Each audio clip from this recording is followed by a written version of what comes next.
Satu hal, jangan pernah takut. Doa apapun baik asal keluar dari rasa. Dan bagaimana cara menghadirkan itu semua? Temui dia dengan ketenangan. Ketenangan rasa, ketenangan jiwa, bukan dengan pikiran, bukan. Pikiran itu selalu kayak monyet kelakuannya. Begitu pikiran digunakan, maka Tuhan akan muncul seperti apa yang kamu bayangkan, atau apa yang seperti kita bayangkan. Tapi coba gunakan rasa. Ketika pikiran kita mampu hening, tidak berpikir aneh-aneh, tugas kita hanya merasakan.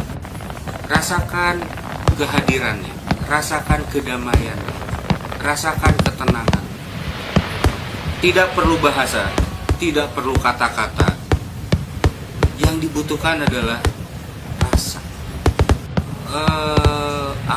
Susah mengungkapkan persoalan rasa, tapi intinya adalah rasa.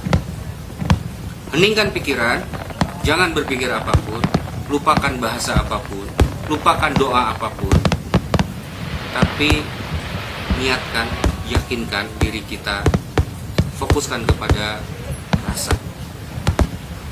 Ketika kita merasakan kedamaian, ketentraman, keheningan, disitulah kita akan bertemu dengan beliau. Ingat ya, nggak susah kok. Semua orang bisa, anak kecil juga bisa. Kan Tuhan itu universal. Mau bangsa apapun, mau manusia jenis apapun, Tuhan mengenalinya dan mereka bisa melakukannya. Misalnya begini, kalau tidak bisa berdoa, bagaimana dengan orang yang misalnya bisu? Bagaimana dengan orang yang buta? Bagaimana dengan orang yang tuli? Bagaimana dengan orang yang memiliki kekurangan lah begitu.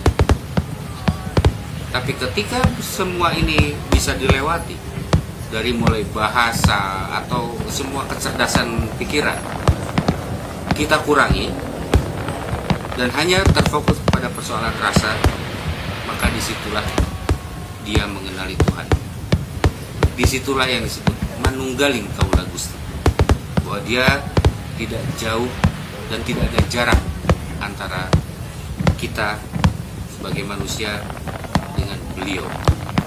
Banyak orang mencari pertolongan kepada Tuhan dan kebingungan bagaimana cara minta tolong. Lalu mati-matian dia meminta tolong terus kepada Tuhan, mengatakan, Tuhan tolong saya adalah masalah, begitu ya. Kalau Tuhan disimpan di luar sana, bagaimana dia bisa menolong diri kita? Tuhan tidak ada jarak dengan diri kita. Maka disitulah kita mulai bisa berbicara melalui rasa, balik lagi. Minta pertolongan kepada Tuhan sebetulnya sama dengan meminta pertolongan kepada diri kita sendiri. Apa yang harus ditolong? Perasaan kita yang harus ditolong. Kita merasa tentram tidak? Kita merasa nyaman tidak? Pada saat kita punya masalah, lalu kita bilang, Tuhan tolonglah, ini saya punya masalah gitu ya. Yang jadi masalah itu apanya? Saya yakin yang jadi masalah itu adalah kegelisahan di dalam diri.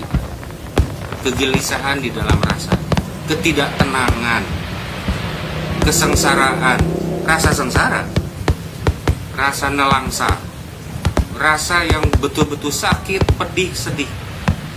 Lalu Tuhan akan merubah kesedihan kita dari luar sana? Tidak. Tuhan sudah ada dengan kita. Disitulah kita mulai memperbaiki rasa kita. Jika sedih, ayo kembalikan kepada kegembiraan, kembalikan kepada kebahagiaan. Caranya bagaimana? Heningkan. Karena itu persoalan kimia tubuh yang berubah. Artinya, ketika kita meminta tolong kepada Tuhan untuk menyelesaikan masalah perasaan, intinya perasaan kok. Semua masalah itu intinya perasaan. Rasa tidak puas, rasa kecewa, rasa marah, dan lain sebagainya. Bagaimana Tuhan bisa menolong dari luar? Tidak bisa. Tuhan menolong dari dalam. Siapa yang menolongnya? Pada prinsipnya, apabila kita percaya bahwa Tuhan tidak ada jarak dengan kita dan memanunggal dengan kita, maka tugas kita adalah menenangkan diri kita, mendamaikan diri kita, menenteramkan diri kita, merubah kimia tubuh kita agar kembali menjadi tenang, tentram, dan damai. Itulah pertolongan. Tuhan sudah memberikan semuanya kepada diri kita. Dan tempat pelinggihan Tuhan ada di mana-mana. Tapi bagi manusia yang paling penting melinggikan Beliau di dalam hati sanubari kita. Kembali mensucikan diri. Suci itu artinya tidak ada kotoran, tidak ada kegelisahan, tidak ada gembira sekalipun, mungkin tidak ada. Tapi ketika merasakan keheningan, kedamaian, disitulah kebahagiaan itu muncul. Artinya apa? Tidak ada masalah. Itulah cara meminta tolong kepada Tuhan. Tenangkan diri kita. Jangan pisahkan diri kita dengan Beliau. Siapapun yang memisahkannya, dia orang yang tersesat. Jauh sekali. Maka pertolongan itu tidak akan pernah ada. Pertolongan dari Tuhan muncul dari awalnya dari rasa. Setelah dari rasa, maka semua perilaku kita akan berubah sesuai dengan rasa itu, sesuai dengan yang dirasakan. Lalu kita akan tahu tindakan apa yang harus kita lakukan. Begitu. Gampang kan ya? Asik. Jangan susah.